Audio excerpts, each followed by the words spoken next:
नमस्कार, मैं हूं डॉक्टर भावेश व्यास और आपका खूब खूब स्वागत है हमारी चैनल पंडित जी कुछ नया में।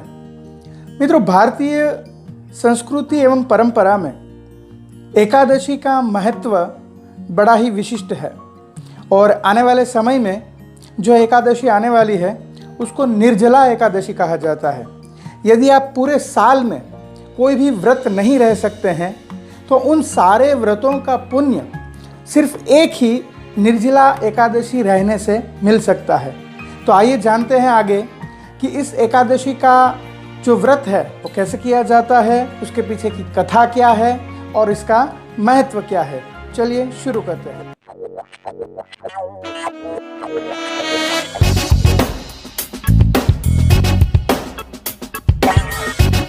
निर्जला एकादशी सभी व्रतों में सबसे श्रेष्ठ कहा गया है। वैसे हमारे कई सारे व्रत रहते हैं पूरे साल भर में। नवरात्रि है, अमावस्या है, पूर्णिमा है, एकादशी है। एकादशी भी कई प्रकार की होती है। पिछले हमने बात कही थी अपरा एकादशी की। उसी प्रकार से अभी ज्येष्ठ मास में ही जो आने वाली एकादशी है वो है निर्जला एकादशी।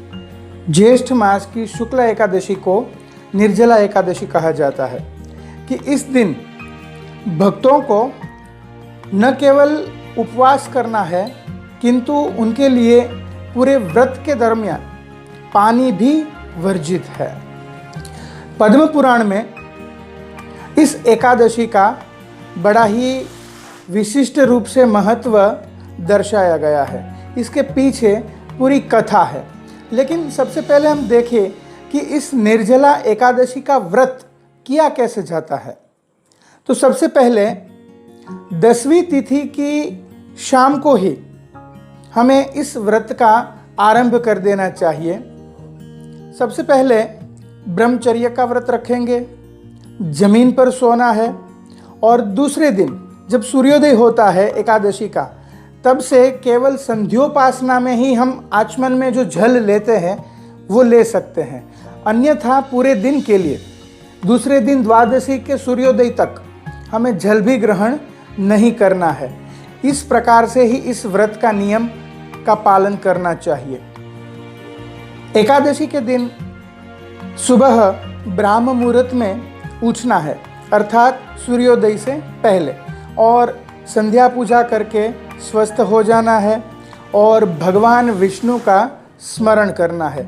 ओम नमो भगवते वासुदेवाय इस मंत्र का कम से कम 108 बार जप करना है। दान दक्षिणा करना, ब्राह्मणों को दान देना, अन्य दान भी दिए जा सकते हैं। ज़रूरी नहीं है कि सिर्फ किसी व्यक्ति को ही दान दिया जाए। जैसे कि गाय को चारा डाल सकते हैं, पक्षियों को दाना डाल सकते हैं, राह चलते किसी भूखे आदमी को खाना खिला सकते हैं। ये सारी बातें दान के अंतर्गत ही आएगी। लेकिन निर्जला एकादशी रहने वालों का सबसे महत्वपूर्ण दान है जो उसको करना ही है, तो ही इस व्रत का पुण्य पूरी तरह से प्राप्त हो सकता है। वो है जल से भरा हुआ घड़ा या कलश आपको दान करना है किसी सुपात्र व्यक्ति को।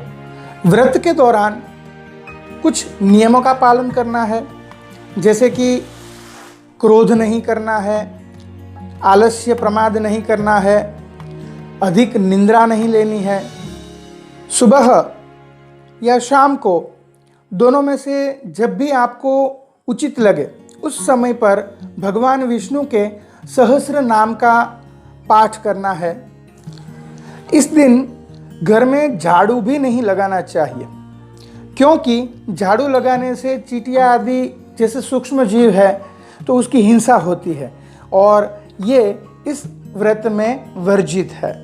हो सके तो मौन व्रत धारण करना चाहिए इस दिन को, क्योंकि जब हम अधिक बोलते हैं तो बोलने से भी किसी को अनुचित लगे ऐसी बात हमसे निकल सकती है और वो भी एक प्रकार की हिंसा ही होगी। तो हमारे मुंह से किसी के प्रति निंदा न निकले, कोई झूठ न निकले और कोई खराब बात न निकले। उसके लिए हमें मौन व्रत रखना चाहिए। और यदि हम मौन व्रत नहीं रख सकते हैं तो कम से कम बोलने का प्रयास करें। हम ये मानते हैं कि ये एकादशी क्या केवल एक तिथि है? नहीं, एकादशी माँ भगवती का स्वरूप है, वो सिर्फ तिथि नहीं है। इसलिए जब हम एकादशी का व्रत करते हैं तो एक प्रकार से माँ शक्ति की ही आराधना करते हैं। पद्म पुराण में इसको मनोवांछित फल प्राप्त करने वाला व्रत कहा गया है। भीमसेन के साथ भी इसकी एक कथा जुड़ी हुई है।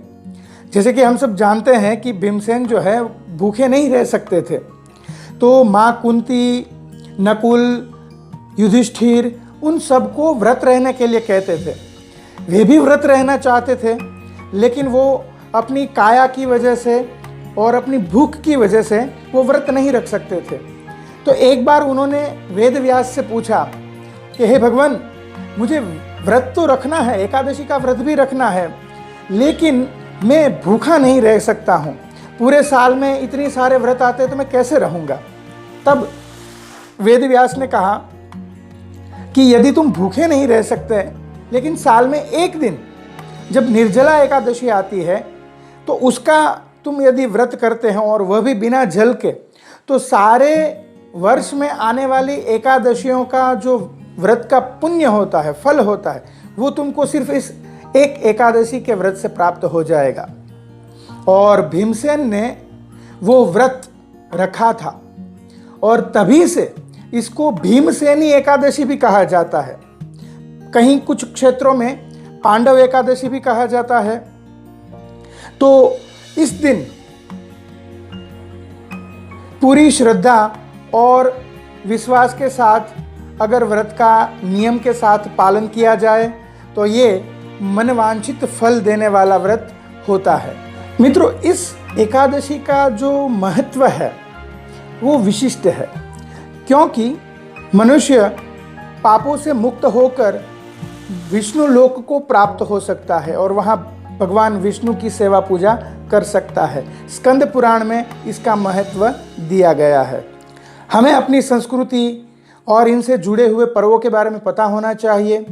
अगर आप हमारे चैनल पर नए हैं तो चैनल को लाइक भी कर दीजिए, सब्सक्राइब भी कर दीजिए और शेयर भी कर दीजिए, क्योंकि मैं आपके लिए ऐसे ही रोचक वीडियो लाता रहता हूँ।